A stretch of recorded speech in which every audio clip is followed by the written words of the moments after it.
rather than repeat many of the messages you just heard, because we would obviously clearly agree with everything that's been said about the way this technology can fundamentally alter the landscape as far as carbon emissions, just a few thoughts about our role in this and why it's so important to us as the London Taxi Company. I think the first thing is London is the world's greatest city. It constantly renews itself and demonstrates itself to be able to appeal to new audiences, appeal in new timeframes.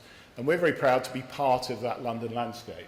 From when our vehicle was first launched in its sort of current guise back in the late 1940s, we've been part of the London sort of attraction. We've been very appealing to tourists, to business visitors.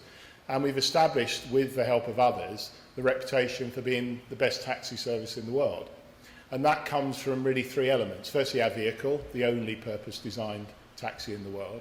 Secondly, the regulatory framework that's created by TfL and enforced by TfL. And thirdly, and probably most importantly, the fact we have the best drivers, the drivers that know their city better than any other taxi drivers, and are also more trusted by the passengers than any other taxi drivers in the world. And we think that is a property that is worth retaining and a key part of London's future, as well as an important part of its past. Now, the environmental issues became a big challenge to everybody in the auto industry, and particularly to companies operating in cities from the mid-90s onwards. And we have made an enormous amount of progress. The vehicles we're producing today are materially better in terms of tailpipe emissions than the vehicles we were producing 15, 20 years ago. The recently announced age limit on the older taxis is a good initiative by TfL to accelerate that process of replacing the older cabs with cleaner new ones. And we've done well with things like the particulates, the small soot particles that everybody sees and occasionally feels. The cabs we're producing today generate 99.8% less of those than the cabs we were producing 25 years ago. Nitrous oxide is 80% down. So we've made good progress on these harmful emissions. What we can't do, because of the fundamental physics of our vehicle and the nature of hydrocarbon fuels, is address the CO2 challenge. And that is the next and the biggest one in terms of city environments and in terms of climate change, global warming.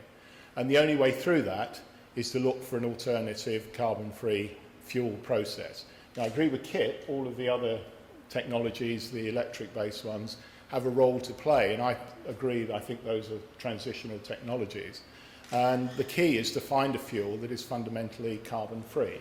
I've been involved with hydrogen throughout my career. When I first started training as an engineer, I was involved in hydrogen projects. Thankfully for the profession, I stopped being an engineer a long time ago, by the way. But hydrogen is the way forward. We think it's sustainable. It leaves a legacy for future generations of a clean air and a sustainable taxi. And quite frankly, and I really do believe this, it is really only the only way to go. So we're delighted to be part of this programme. I think what we bring is the recognition of our system. We also bring the fact that if hydrogen can be made to work in our taxi duty cycle, it really can be made to work in any vehicle cycle. So I'm delighted to be here, delighted to be part of this consortium, and I look forward to the next stage of this test, validating what we believe to be true about these vehicles and moving us forward to the next stage of the technology. Thank you very much.